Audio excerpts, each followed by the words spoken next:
So in this chapter, we're going to cover long-run economic growth. So last module, we introduced prices into our model and this idea of recessionary or inflationary gaps and how they can be closed to get us back to long-run equilibrium. But we also talked about how, shifts of these aggregate demand curve, for instance, does not cause long-run changes in real GDP.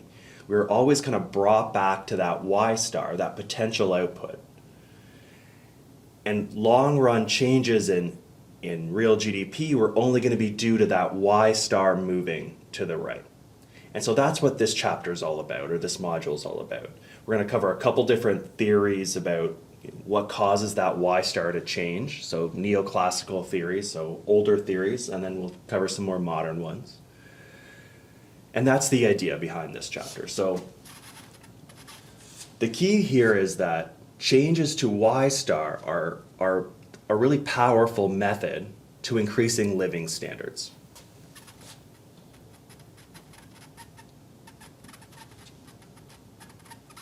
It's a powerful method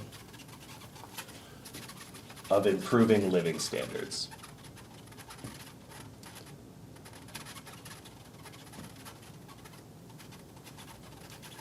And so we should be really interested in how do we increase Y star for both in Canada and other countries around the world. How can we get this economic growth to improve living standards all around our world? And even small amounts of economic growth over time can mean huge changes in living standards. And small differences in growth rates can mean huge differences in changes in living standards over time.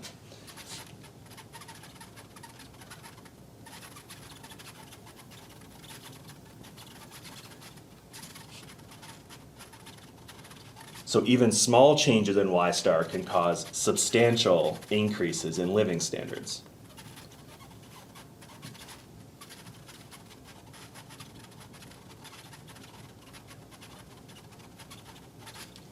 So there's this classic, which you may have heard of, the rule of 72. Maybe I'll put the quotes around the actual rule of 72. And so the rule of 72 is, maybe it's from more of investment, but it's the idea about compound growth. And the rate of growth, 72 divided by the rate of growth, is how long your investment takes to double. And it's the same thing for economic growth. And so if you look on one of the next slide in our slide deck, you'll see that even small differences in the growth rate, 1 versus 2 versus 5 versus 7%, cause huge changes over time in how much real GDP is growing over time. So not only do we want any kind of growth, and this small amount of growth can mean big differences over time, but small differences in growth can cause substantial differences in growth over time. So the difference between a 2 and 3% growth rate might not seem very much right now, but that's a huge difference over time. And so we might want to concentrate on kind of 3 different measures of growth. So the first just might be GDP. The second would be GDP per capita.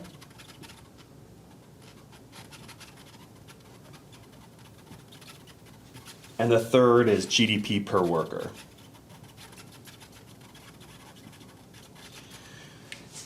So in the subsequent slide, we can see how these things have grown over time in Canada. From about 1960 is our kind of our base, so 100, and then over time, I think to around 2015 on the slides.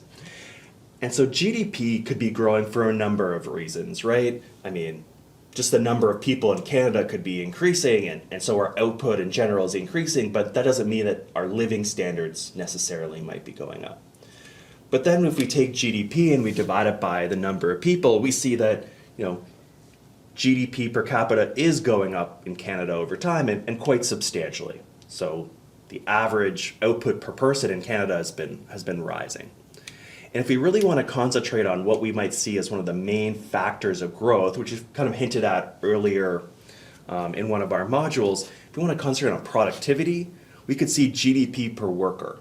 And this kind of concentrates on, well, how much has productivity changed? How much has output per worker changed since 1960 to 2015?